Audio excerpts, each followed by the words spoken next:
ಯೇಸುಸ್ವಾಮಿಯ ಸಾಮರ್ಥ್ಯಗಳು. ಬಿತ್ತುವವನ ಸಾಮರ್ಥ್ಯ.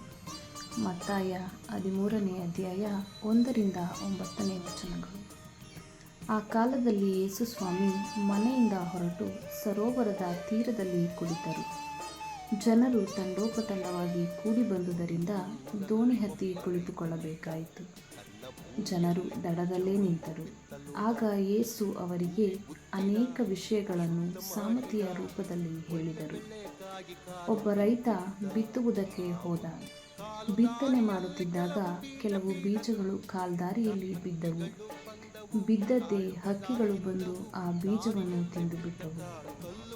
ಬೇರೆ ಕೆಲವು ಬೀಜಗಳು ಹೆಚ್ಚು ಮಣ್ಣಿಲ್ಲದ ಕಲ್ಲು ನೆಲದ ಮೇಲೆ ಬಿದ್ದವು. ಅಲ್ಲಿ ಮಣ್ಣು ತೆಳ್ಳಗಿದ್ದುದರಿಂದ ಅವು ಬೇಗನೆ ಮೊಳೆತವು, ಆದರೆ ಬಿಸಿಲೇರಿದಾಗ ಬಾಡಿದವು. ಬೇರು ಬಲವಾಗಿಲ್ಲದ ಕಾರಣ ಒಣಗಿ ಹೋದವು. ಮತ್ತೆ ಕೆಲವು ಬೀಜಗಳು ಮುಳ್ಳು ಪೊದೆಗಳ ನಡುವೆ ಬಿದ್ದವು.